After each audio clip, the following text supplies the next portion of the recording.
Hi, welcome to Constitutional Chats, hosted by me, Janine Turner, and Kathy Gillespie, with students Dakari Chapman and me, Tova Kaplan. Join us as we discuss hot topic issues with constitutional experts. It's sponsored by Constituting America.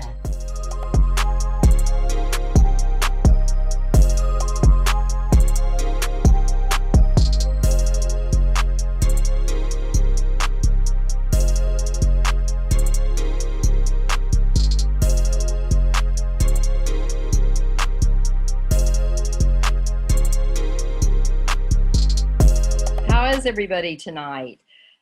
I'm Kathy Gillespie, and I'm the co-president of Constituting America, and we want to welcome you to our Constitutional Chat. And we wanted to say, first of all, that our Constitutional Chats are usually hosted by our founder and co-president, actress Janine Turner. And Janine is celebrating a very happy occasion tonight with her family.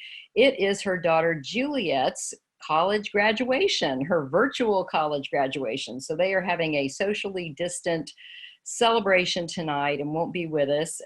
We want to give a special shout out to Juliet and congratulate her on her graduation. Juliet was our organization's first National Youth Director in 2010. She's the author of Our Constitution Rocks, which is a great book that explains the Constitution. She's also the author of Our President's Rock, and That's Not Hay in My Hair, all published by HarperCollins. And we are just so excited for Juliet and excited to see all the great things she's going to do in the next phase of her life. Well, let me go ahead and introduce everyone. Every week, Janine and I, along with Constituting America's student ambassadors, Tova Kaplan and Dakari Chapman, chat about hot topics with constitutional experts. Tonight, our hot topic is censorship on social media. And our constitutional expert is Dr. Brad Smith. And we will be introducing Brad at the end of the rest of our introductions, but we are so glad and so honored to have Professor Smith with us tonight. Now, our panelists, Tova Kaplan is one of our amazing contest winners. She is 16 years old, lives in Chicago, Illinois. Tova currently serves as the National Youth Director for Constituting America and runs our National Youth Advisory Council. So Tova took Juliet's place once Juliet went to Rice University.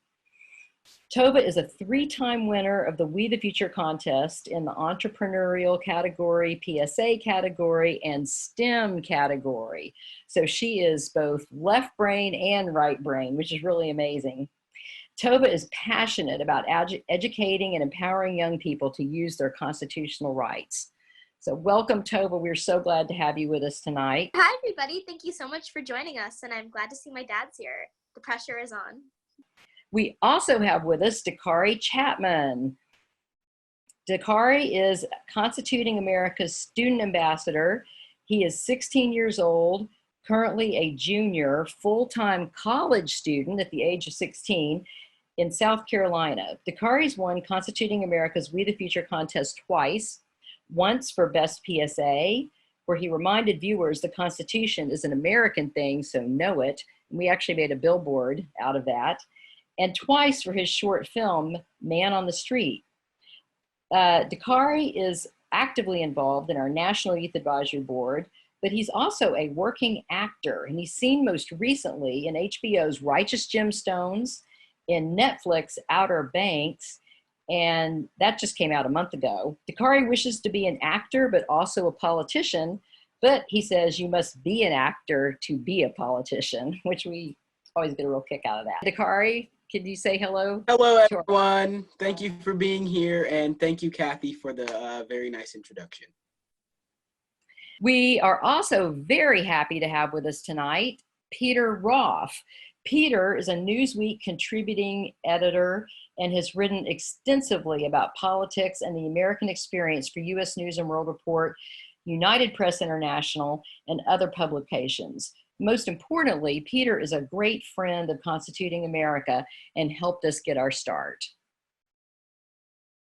Peter, do you want to say hi? Hi. Good to be with you all. When Janine had the idea to start Constituting America, Peter was one of the first people that we called, and he really helped us get it off the ground. So thank you so much, Peter. My pleasure. So now we would like to introduce our very special guest for tonight, the Honorable Bradley A. Smith. Brad Smith is the chairman and founder of the Institute for Free Speech. The Institute's legal team defends the First Amendment in courts across the country. A recent New York Times story referred to Brad as the intellectual powerhouse behind the loosening or rolling back of campaign finance restrictions. Brad is a former chairman of the Federal Election Commission and is currently the Josiah H. Blackmore and H. Shirley M. Nault Designated Professor of Law at Capital University Law School. Brad is cum laude graduate of Harvard Law School and Kalamazoo College and holds an honorary doctorate from Augustana College. Now, if Janine were here, I know Janine would be saying that she would be so excited to welcome Brad back because he was actually a guest on Janine's radio show in both, I think, 2013 and 2014. And Brad is a great friend of Constituting America. We want to thank you so much for being here. And honestly, I know that introduction I just gave you doesn't do any even halfway justice to everything that you've done. And I also just wanted to mention if Professor Smith looks familiar to you all, it may be because you've seen him on TV. He's appeared on The O'Reilly Factor, Hardball with Chris Matthews, Bill Moyer's Journal, Lair News Hour, Fox News Special Report, and lots of other shows. So welcome, welcome, welcome, Mr. Chairman. Oh, thank you, Kathy, very much. That was a great introduction. You even got that whole title right. I've been trying to get the longest title in all of academia, and so I thought that was pretty good. So it's a pleasure to be here and chat with the group tonight. And of course, it's neat to discover that our real celebrity is up there in the corner from me, Dakare up there. But it is my pleasure to be here tonight. So what would you like? Would you like me to just swing into things, or are we supposed to? Yeah. Well, I think first we'd all like to know a little bit about the Institute for Free Speech that you founded and what your motivation was and inspiration for founding it, a little bit about what it does. And I'd like to mention, by the way, that my good friend Sue Bradley works there with you. And Sue Bradley is also a good friend of Constituting America.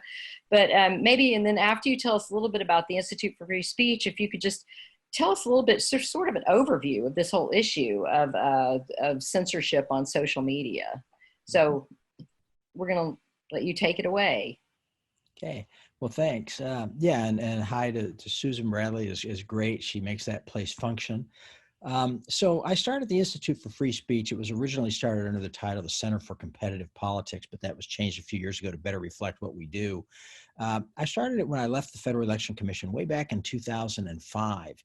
At the time, I'd begun to notice even before I went on to the Election Commission, and I joined the commission in 2000, but when I was on the commission, it came home even further that when you go into court in various campaign finance cases, and all this would involve all this government regulation of individuals and things that almost invariably tended to benefit the political left and so on. But you'd go into these cases, they'd go into court, and on the one side would be the Federal Election Commission, and lined up with them would be this phalanx of amicus groups, you know, the League of Women Voters and Common Cause and various briefs from, you know, professors and other interest groups and so on. And of course, at the end, you know, the United States of America. And then opposing them would be some guy, right? Some guy who'd lost his race for Congress or something like that, sort of by himself, you know, all there, all the press saying, oh, he just represents corruption and banality and so on.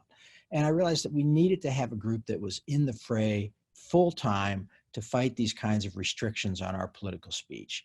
And so that led to the formation of the Center for Competitive Politics back in the fall of 2005.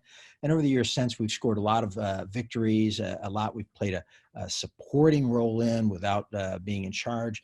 The one that people might know most is not by its name, but by its effect, is a case called Speechnow.org versus Federal Election Commission.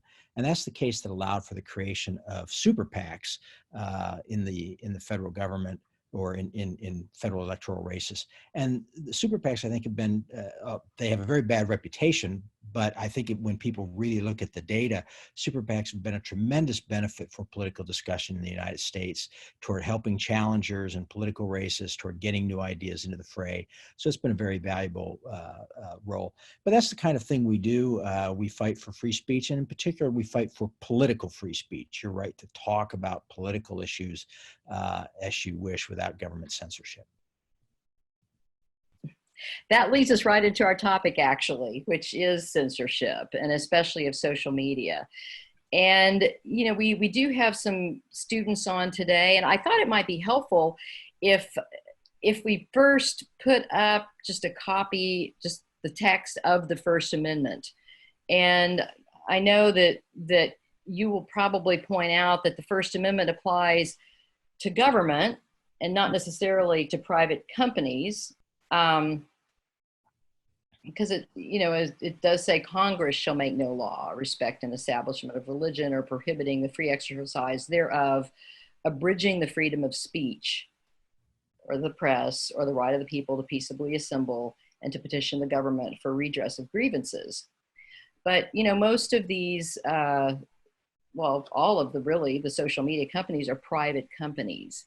And so that's really where we get into the conflict, I think. And we'd love for you to start maybe just by addressing that, because it does seem that so much of our discourse, the public square has kind of become social media outlets, but yet the First Amendment doesn't always apply. So.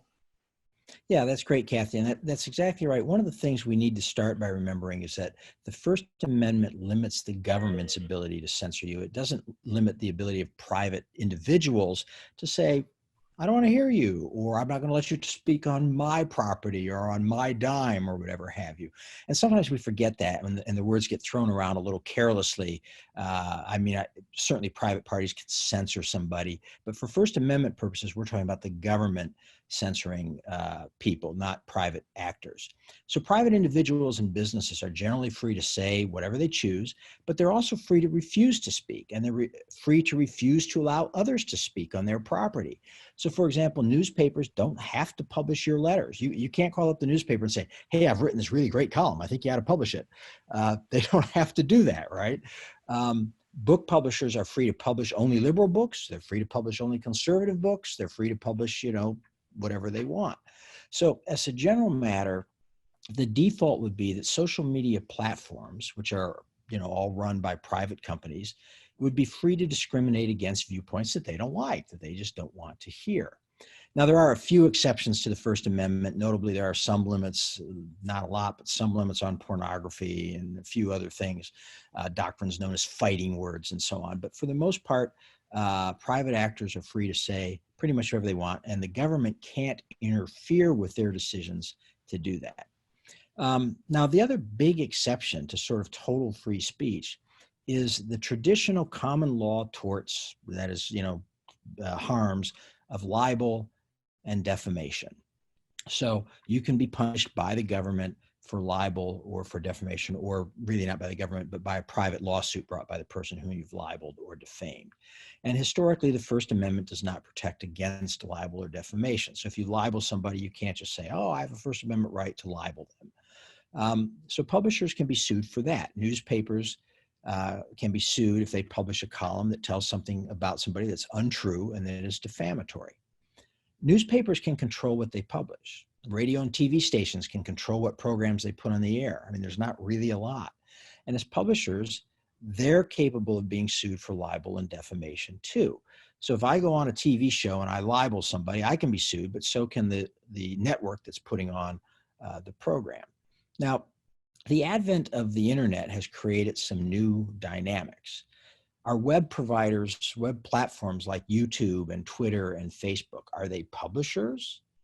Internet providers argued that in order to realize the full potential of the internet, they couldn't be held liable for everything that was published on the internet, right? They couldn't be held liable as if they were a newspaper, as if they were the Washington Post, which has, a couple however many writers they have, and they run stories and they have editors, and you can manage it all. With this internet, you're going to have this huge sprawling thing. And the whole idea was, literally millions of people could come on and write what they wanted and say what they wanted and share news and talk about things and express their viewpoints. It was in a way democratizing things. But these companies said, but if we're liable for everything one of these millions of people says, well, we can't police them all. We're not going to be able to do that, right? We're not going to be able to do that. You got to give us some kind of protection. The whole idea of the internet as a place where everyone can publish and participate would be not be viable. So to avoid being treated as publishers, they initially were going to not moderate content. Thus, they were like somebody selling ink or paper as opposed to a publisher. But lawmakers wanted internet providers to moderate at least some content. They wanted them to moderate pornography. They wanted them to moderate things like if you were going to give instructions on how to build a bomb or something like that. So in 1996, Congress passed something called the Communications Decency Act. And Section 230 of that act provides, that's an important section. I hear people throw that around, Section 230. So here's what it is, if you ever hear that phrase.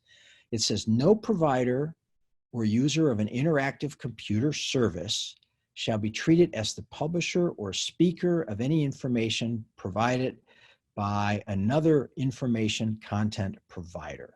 In other words, if you or I or any of the people who are tuned in, we go on Facebook and we publish something there, right? Facebook is not considered to be the publisher and thus is not liable for libel in the courts. That's the basic idea of Section 230, and that's what enables these companies to operate. But of course, many conservatives now complain that providers discriminate against conservative views. They suspend accounts on Twitter and Google's YouTube. They take down material as false on Facebook or again on YouTube. They limit access to videos. Again, that's typically a YouTube thing. They may be the worst site for all this. And so some, such as Senator Josh Hawley of Missouri, have proposed abolishing Section 230 or repealing it. I think the problem is going to be much harder than this and much deeper. Note that repealing Section 230 simply says that you can sue platforms for defamation. It doesn't require them to carry any particular content, right? They can still pick and choose what they want to carry. And if they're going to now be subject to libel suits, they're going to censor more, not less material. And if you think that Silicon Valley is as liberal as people think it is, then who's going to bear the brunt of the increased censorship that is likely to show up if their freedom to publish free from libel and defamation suits is lost? The other alternative is that they will simply decide they can't operate as free platforms, and then they will dramatically reduce the content. They'll dramatically reduce the ability of citizens to put things up, to post things online, to start blogs and so on. And if they do that, then okay, maybe we've reduced the social media bias against conservatives, but that just puts us back at the mercy of CNN and MSNBC and NBC and ABC. And of course, a lot of the people who are tuned in tonight are too young to remember when that's all we had was CNN and MSNBC. And it was terrible for conservatives, right? Those organizations were the gatekeepers. Others have proposed breaking up the large providers, especially breaking up Google, which controls about 90% of the search market. But there's little evidence that they're powerful market positions due to any unfair trade practice, so this may not work at all. And again, it's not entirely clear that this would help conservatives anyway. And then some people want to treat the platforms as public utilities, like the electric company or the water company, or the analogy we get most often, like phone companies. And they say they have to provide service to everyone, right? But these aren't phone companies. And remember that part of the idea of the Communications Decency Act was that we wanted the companies, the platforms, to sometimes limit certain types of content. So there's no real easy solution in public policy here. And then finally, of course, maybe the companies will regulate themselves. Facebook has recently announced a new advisory board that can overturn even Mark Zuckerberg, the founder, on decisions about content moderation. Although I like to note, I think they can do that until Mark Zuckerberg decides that they can't do that anymore because he still calls the shots at Facebook. And finally, the fourth possibility is simply outright government censorship of what goes online. But that is still censorship. And that's not a constitutional idea, and it's not a very conservative idea. And moreover, even that doesn't mean conservatives get through, because censoring somebody is not quite the same as forcing them to carry other content. And so that would be a very difficult thing to do. So perhaps in the end, the best we can do is people, need to make market decisions. We need to quit using Google as our automatic search machine. You can change your settings and make it DuckDuckGo or Bing or something else.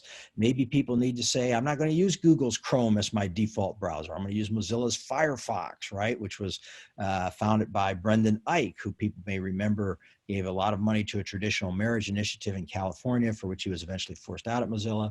So maybe you don't want to give it to Mozilla. Maybe you want to use Brendan Eich's new project, which is a browser called Brave. I don't know. I'm not endorsing these. I'm just saying that we as consumers perhaps need to act as activist consumers. So that's basically the law of the land, and maybe it's time to open things up and start getting some questions. Well, that is fascinating, and I've just learned so much in that very brief few minutes. Thank you for that overview. I've been so excited to hear from Tova and Dakari on this issue, because young people know so much more about social media than we do. And I think y'all may have a very, very interesting insight into some of this that we might not have. And so, Tova, would you like to go ahead and lead off with a question? Great, thank you, Kathy. This is all such an interesting topic. And as she was mentioning, as young people, Dakari and I definitely have a lot of experience with social media. And that's why censorship on social media is such a crucial topic, because it really does influence so many people's lives every single day. Large numbers of teenagers get almost all of their news from social media. So if there's censorship of some opinions, that definitely limits the leanings and opinions of the entire next generation. So thank you for coming on to talk about that crucial topic.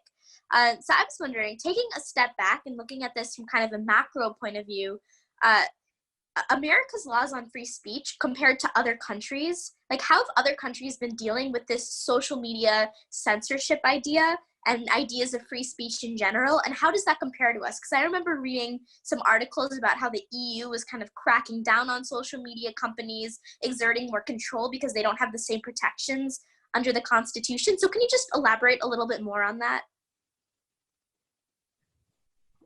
Sure, but I see on my screen that Dakari had his hand up. Do we want to hear from Dakari first? Do you want to add on to Tova's question? Yeah, what Tova asked is kind of basically what I was going to ask. And so I was going to say that my question was, I've seen that in some countries, like the reason that they censor these things is to reduce social instability. So it kind of bounces off of her question. We kind of had the same question. Okay. Well, yeah, Tova, that is a great question. And, one of the difficulties is that most of these countries, of course, operate internationally. And, you can post something on Facebook here in the United States and people can see it all over the world. Many countries in the world, probably a majority, don't have anything even close to our idea of free speech. And in fact, governments intentionally want to censor what people can hear and see and so on. But even a lot of the Western democracies, as you know, in Western Europe, or countries like New Zealand, for example, have some pretty harsh laws to try to limit what they deem to be different types of objectionable speech, hate speech, or various other things. And this further puts some of the tech providers in a bind, because it's very hard to, how do you police that? They don't want to let the most restrictive countries determine what can be put up on a U.S. website. So that's one of the problems they wrestle with. And, it may be that some of these countries at some point in time are going to have to make a decision. Do they want to cater to a U.S. market, or do they want to cater to a foreign market that's going to be much more censored and much more blocked off? Again, some of the key points here is that there's not really an easy answer. And I have to say, I'm not a tech guy myself. You and Dakari probably know that stuff better than I do. So I'm not sure, just how easy it always is for some of these providers to limit content to within certain countries or whatever, if they choose to do that. But my hope is that they can be, through social pressure and just their roots in this country, that they will make themselves a force for liberalizing speech in other countries rather than allowing other countries using other countries as an excuse to try to limit speech in the United States. We're going to move on to Peter Roth. Peter, we're so happy to have you with us today as a panelist, and wanted to see if you've got a question or a comment for this discussion. It's a pleasure to be here, Professor.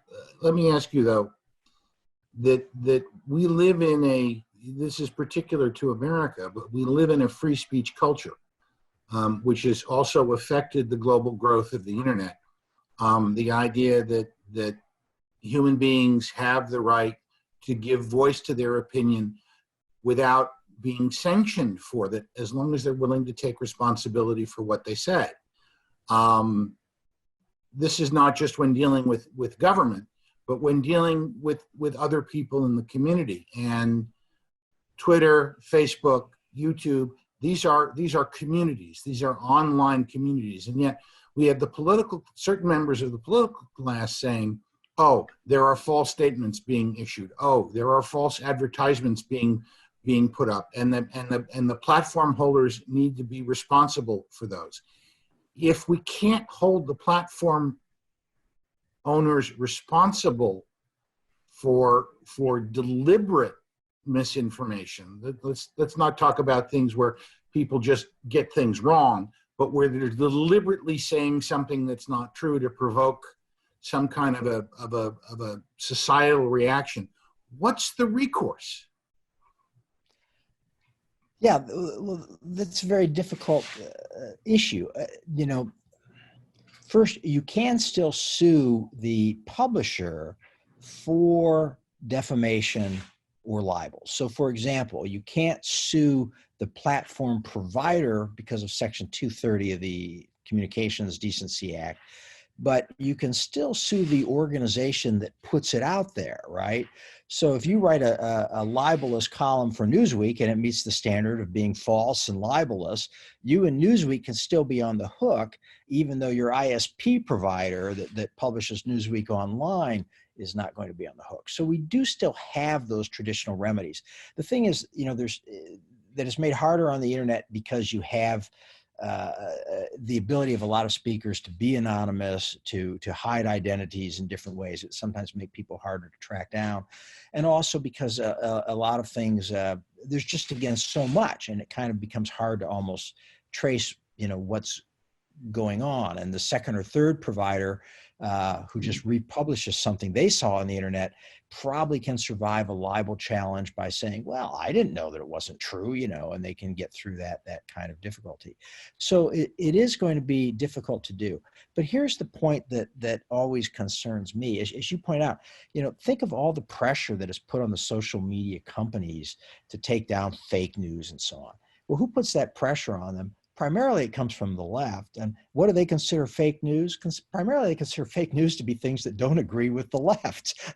I think that this is the real danger that you have. When you start talking about, we want to limit what these companies can say, or we're mad about them, pulling down conservative posts or conservative, YouTube videos. And I think those are legitimate concerns conservative has. I think we need to keep pressure on these companies, social pressure. We need to keep pressure on them to be the best they can be. We need to use our market pressure, like I say, of trying to take our business elsewhere. There are other options.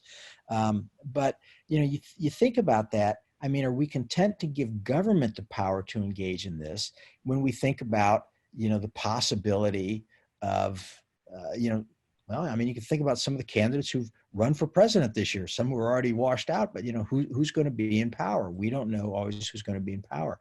And I too often hear conservatives talk about this, and conservatives are, again, justly concerned about this sort of sense that they're getting squeezed out of social media, and they'll say things like, we need to limit that. We need to get in there. We can't have this libertarian knee-jerk response that all government regulation is bad. And I sometimes say that may not be a knee-jerk libertarian response. It may be a very conservative Burkean response, learn from years of hard lessons that when we try to censor this stuff, it doesn't work out that well for us. Or when we try to have something like fairness doctrine, remember this was tried way back with television and radio, back when those were the big medium. There was something called the fairness doctrine that said if a radio station was going to put on, one point of view, they had to put on another point of view, right? And what did that end up doing? It ended up essentially muzzling conservative voices. And it wasn't until the fairness doctrine was repealed that you were able to launch the era of conservative talk radio, Rush Limbaugh and Laura Ingraham and all these kinds of people. That era is probably, drawing to an end. That audience is getting older and it's been around for a while. But for a good 25 years, that was a really effective means by which conservatives were able to break through the traditional sort of liberal monopoly. Well, and that kind of takes me to a question that I had for you, just with your background in campaign finance and election law and that kind of thing. And when you were chairman of the Federal Election Commission, I guess it was in 2004, 2005 timeframe, which Facebook really hadn't gotten started yet. I mean, as I wrote, it was just on the cusp maybe of getting started. And so you have seen, over these past, I guess, 16 years or so, all this blossoming of social media. How has that affected our campaign election laws, and just how have things changed, from the time that you were chairing the Federal Election Commission until now? What kind of impact, I guess, has social media had with these campaigns? Social media's had tremendous impact on campaigns in a whole host of ways. A lot of people thought it might make campaigning cheaper, and in a way it does. It certainly helps some candidates. It gives some candidates a low-cost option to campaign that they didn't used to have, right? On the other hand, you still have a huge segment of the population that gets most of its news from traditional radio, and print media and television and so on. So that actually it has sort of increased the cost of campaigning. Campaigns still need to do those traditional media, and now they also have to have the web programming and the web experts come in and do some web advertising as well. In other words, it's harder to reach a broad audience.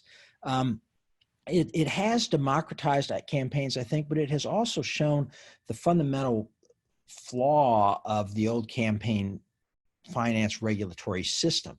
I mean, that system often worked very much against conservatives as well. And part of the reason was because the big media, the networks and so on, just had sort of a basic liberal bias to them. Not a hardcore editorial bias, but just a bias on what stories they selected, what prominence they gave them, coupled with a bit of a bias in how they were presented, and then some bias in the editorialism as well. But most of it was hidden, bias in how the news was presented, not just in editorials. What the social media did was it broke that up, right? I mean, in a sense, anybody can publish a newspaper. You can publish a blog, and there are cases of people, including sometimes, teenagers who started putting up blogs, and suddenly started finding they've got 40,000, 100,000, 150,000 readers. That's very important. People can put up videos on YouTube, and people make some pretty good videos. There's lots of, technology you can use at home to make pretty decent videos about politics, clever, sort of commercials on your own. Twitter allows other people to reach large audiences. And the question becomes, well, are those press? Because, the press was always exempt from campaign finance laws. You couldn't regulate the press. Everybody recognized that. You weren't going to say the New York Times couldn't spend money to run editorials favoring Democratic candidates. Only private individuals couldn't spend money to run editorials, right?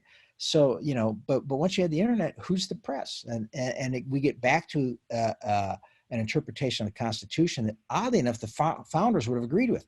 The press is everybody. We're all the press. The press is not people who are members of the press club, or like in some old, 1940s movie, have a fedora with a little, thing in the hat band saying, press or something. The press is everybody's right to publish. And now we have a tool, online media, that allows us as citizens to publish cheaply. So it's had tremendous effect on campaigns. But again, unfortunately, a lot of conservatives feel that once again, there still are at least some gatekeepers when, social media giants take down posts or make posts hard to find through their search algorithms and so on. And people feel that still works. And I think feel justly that still works against conservatives. Well, thank you for that. Tova, do you have a question? Sure. So, in terms of free speech under the law, what distinctions does the U.S. government make, or does the Constitution make between hate speech or harassment, and just like free speech that has to be protected? And then, how does that extend to like regulating social media? Not that we want necessarily the government to regulate social media, but if there is like harassment or like very overt hate speech on social media, does the government have a responsibility to regulate that like they would if somebody came up to you on the street and started harassing you or shouting slurs at you? And like, where do those lines blur in terms of the law? Okay, sure. That's a great question, Tova. And there are several strains of thought in there. The first thing I want to point out is some people have this idea that somehow hate speech is not protected by the First Amendment. Hate speech is totally protected by the First Amendment. And the reason it's protected by the First Amendment, there's a number of reasons why. One reason is that, how do you define hate speech? In other words, one person's hate speech is another person's telling it like it is or telling the truth, right? And the whole idea, remember, is this concern. You never know who's going to be in power and who's going to hold those levers of power in the government to begin telling people that's hate speech, that can be censored. And in fact, what's kind of funny is, again, when we look at that through a political prism, at least, a lot of conservatives feel like they say what they think are normal conservative things, and those are accused of being, that's hate speech, right? But you can say almost anything on the left and it's not considered hate speech, right? So again, the question is then, do we want the power of government coming in and deciding which opinions are, quote, hateful and which opinions are normal, okay? So that's the big problem again. Now, there is a doctrine called fighting words in the First Amendment. You can't go up and essentially start a fight. There's a clear and present danger. That is, if you're doing something that is likely to immediately cause a riot, that's a problem. But those are pretty narrow exceptions. For the most part, we give broad protection of that. Of course, you can't go up and start screaming at a person in the street generally, because that's not really speech. It's not the speech that's the problem. It's the fact that you're screaming at them in the street or not allowing them, to move, so that the harm is not what you're saying, it's how you're saying it and what you're doing. But one of the things a lot of people don't like about the First Amendment is it allows a lot of speech we don't like. What we always have to remember is, do you want to turn it over to a government censor who might not allow a lot of speech you do like? Dakari, do you have a question? Yeah, my question, and this is kind of like a comment with a question. So I don't think our founding fathers were really thinking about censorship in social media in the 1700s. So how did that look then? As far as, were they even thinking about hate speech? Well, I don't think, Dakari, they were thinking about hate speech because people didn't think of speech as hate speech. You just had speech, right? And I think they were definitely protecting hate speech. You could say all kinds of terrible things about the king, and they wouldn't have wanted the king censoring that as, quote, hate speech. And conversely, the king's people could say all kinds of horrible things about the loyalists. And if you look at what the press published back in the 1790s and when the Bill of Rights was adopted and in the 1800s, they said terrible things about people all the time. Again, there's no such, there's no real definition of hate speech. Hate speech is speech that some people say, I don't like, so I'm going to call your speech hate speech and think that gives me a reason to censor it. And, it sounds kind of appealing sometimes. There's always speech we don't like. But once you let that, kind of go out there, you're going to have a decision maker deciding what's hate speech and what's not. So you've got groups like the Southern Poverty Law Center that, if somebody says, well, I support traditional marriage, they say, well, that's hate speech. Well, you put the right people in office, they're going to start censoring that. So I think, we need to be very, very careful again about that idea of that some speech we don't like, views we don't like, and therefore we're going to call them hateful as opposed to just speech, and think it's some separate legal category. I just don't think we can go there. The other point I just make, Dakari, in response to thinking about it, you said, what would the founders, what would they kind of think about that? I think one thing that social media has done is actually bring it back to their ideas. I mentioned earlier that the press was everybody's right to publish or to speak. It wasn't the right of people who had just enough capital to fund the TV station, which cost a lot of money, And so in that respect, in some ways, we're more back to where we were at the founding time, with a more democratized ability to speak and publish pamphlets, so to speak. Now we call them blogs. And did you have another comment, Dakari, or? Yeah, because it sounds like hate speech is all up to an opinion of different people or how that person may view something that someone said. So I guess my next question would be, is this really something that that government can decide, based on the Constitution? I think that's exactly right. I think you're right. No, it's not something government can decide. And right? I mean, you get the right people in office and they're going to say, well, if you want lower taxes, you're hate speech, right? Because you don't want taxes to pay for poor people to get services. How can you justify that other than hatred, right? So again, the First Amendment is meaningless if it only tolerates speech that we all like, right? The whole point of having a Bill of Rights is that you can do things that other people don't like. And it's not just true of speech. It's true of the Second Amendment, your right to bear arms. It's true of your right to privacy, which the court has read into the Constitution through, the Supreme Court has read into the Constitution through various amendments. It's true of your right to counsel. Some people might just believe that you didn't have counsel. The whole idea of rights is that the majority can't take them away from you. And we favor that both as a matter of sort of personal autonomy, but also because we think in the area of speech in particular that ultimately we'll really have the best chance of getting to the truth and getting the best results if we let everybody speak their mind.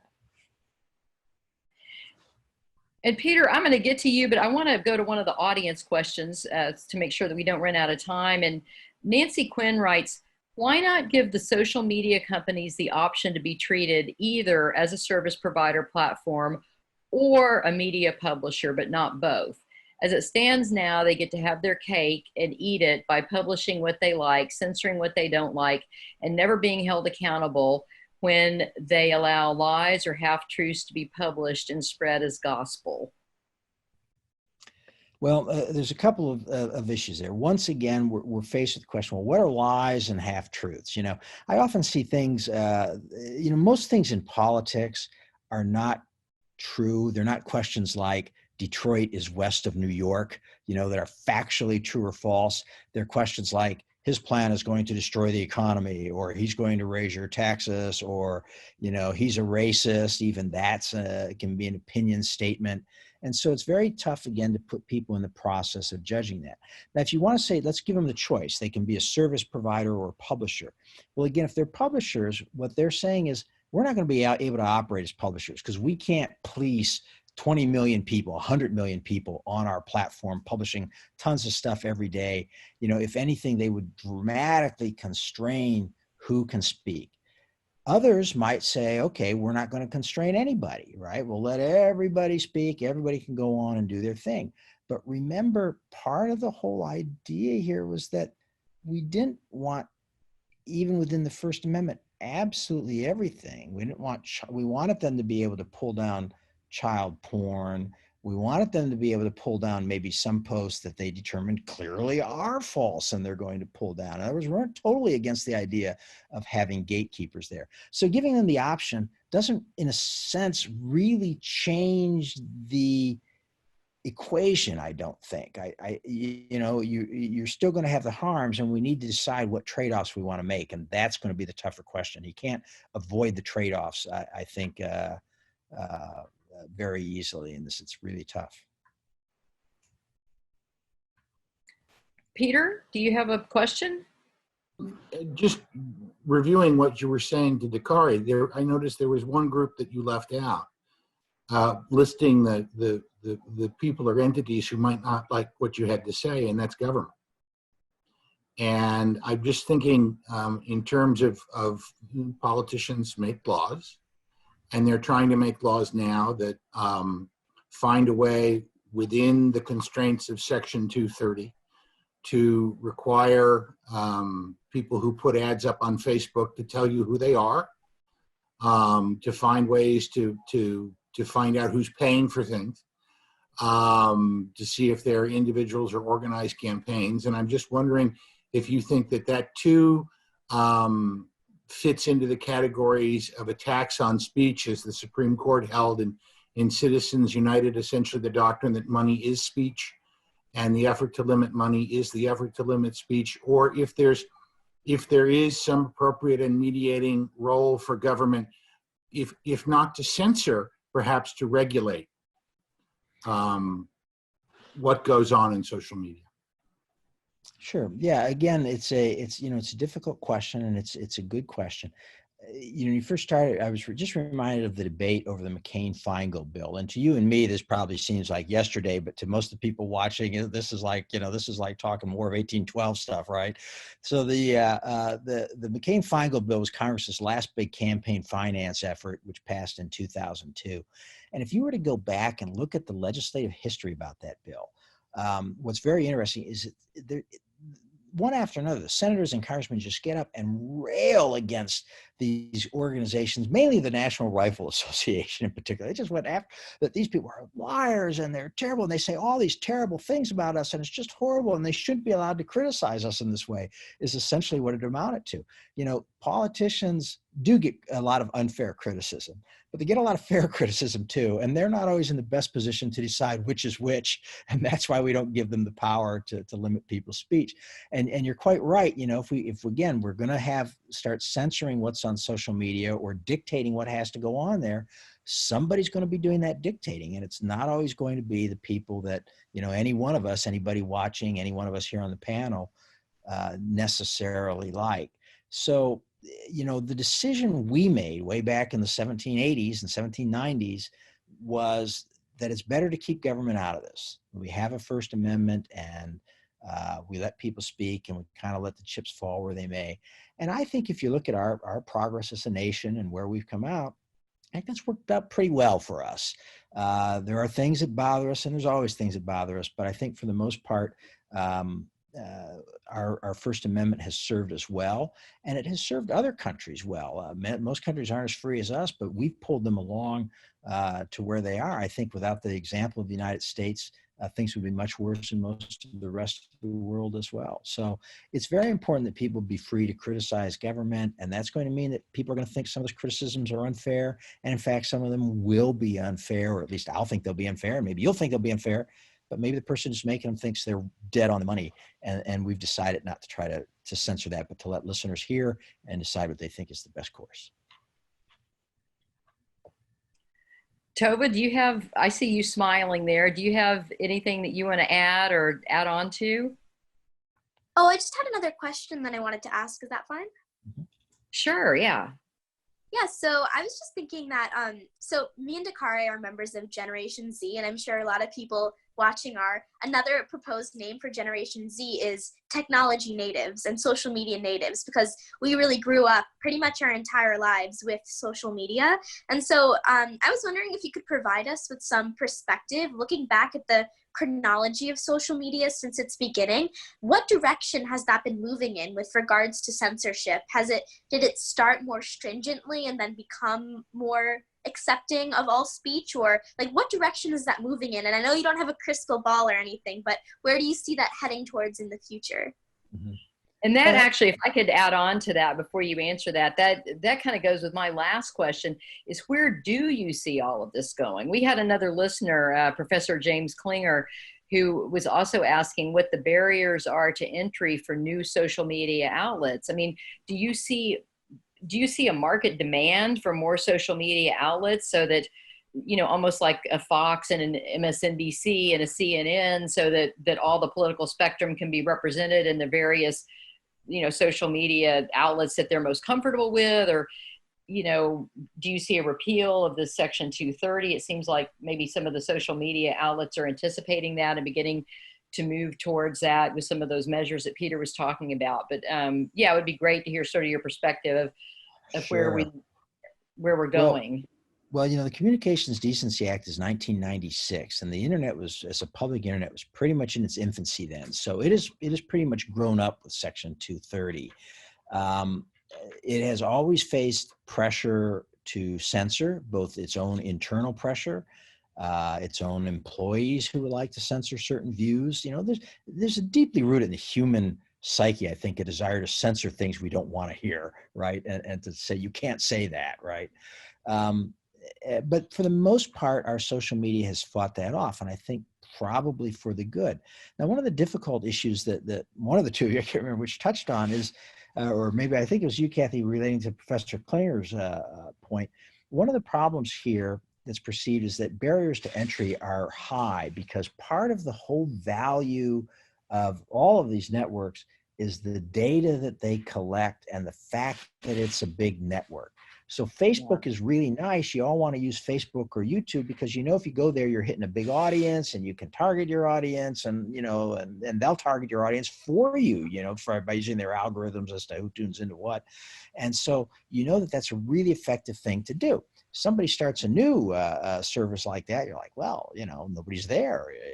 Or maybe the old failing service, like there was a service, some may still remember MySpace, you know, well, nobody's on MySpace anymore. So what's the point of going to MySpace? So everybody keeps going to Google. So those network effects are very large. And that has been one argument that has been made for some type of antitrust action that would break up some of the big tech firms. In my mind, I'm not saying that I endorse that because the actual truth is I really don't feel like I know enough for sure. But I will say in my mind, that's a much more promising avenue than the idea of just repealing Section 230. I think if conservatives repeal Section 230, which I think they might be able to do, and I think a lot would like to do, I think they're going to find they're very disappointed. It just doesn't really make much difference. If anything, again, it's probably likely to make it worse because at that point, you're telling the tech firms they have to censor. They're going to more censor, think of conservative voices as being hate speech or something and attack those. Plus, you know, there is a sort of a psychological thing. Now they say, we're open to everybody. We're a big community. Once you tell them you can't be a big community anymore, you know, they're going to pick what community they want to be. And again, it's probably going to be worse for conservatives. So I just don't see the repeal of Section 230 as something that's going to give conservatives who are worried about the dominance of the left in the social media platforms. I don't think that repeal of 230 is going to get them what they want. Well, Dakari, do you have some closing comments? We're closing in here on our time. My question is, like Kathy said, the split. Like, is Facebook is there gonna be some new thing, you know, regarding the party system? But my true question is this gonna cause like a constant divide between the two, you know, parties in our government? Because, you know, when you guys were growing up, it was like, you know, conservatives and liberals got along, and now it just seems like we're just growing closer or further and further apart. That's a great question. You know, one of the things that social media allows you to do is target very precisely who your audience goes to. And there are a lot of great benefits about this. You know, when you go on, you see ads for the products you're interested in and for the types of publications that's when you're interested in. But many people have said that there's a downside, at least when it comes to politics.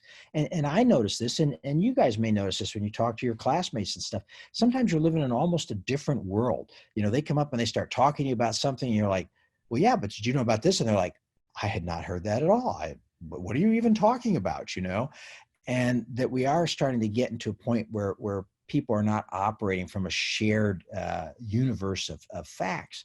And I think that is problematic. Again, I'm not really sure how to fight that other than on an individual level, that we as citizens and as educators of citizens and so on have to take it upon ourselves to get a variety of views, to try to learn the truth, to quit just following our favorite people on Twitter, you know, and maybe to get off social media completely and go do some serious research on some things. It maybe, you know, we've met the enemy and they is us, right? That's not a very satisfactory answer, because the idea that, you know, 300 million Americans, you know, we're all going to do this is tough to do. But, you know, so I'm going to leave on kind of a downer note here. But I don't really know what else to do, because when I see these government-imposed solutions, which invariably involve some type of censorship or government dictating as to what we ought to hear, I find that even more alarming. Well, we'll bring you back up because with Dakari and Tova, we have real hope in our next generation. And one of the things that we try to do at Constituting America, we've got a great program called How to Have a Civil Civic Conversation. And we actually go into schools and present both sides of contentious issues and get students reading, who come in predisposed to one side, they read the other side, and they learn to kind of consider both sides. And so we've really enjoyed that program and seen a lot of progress with young people and helping them kind of talk to people that they disagree with. But we've just loved having you tonight. This has been fascinating, and we thank you so much for your time. Thank y'all. Have a good night.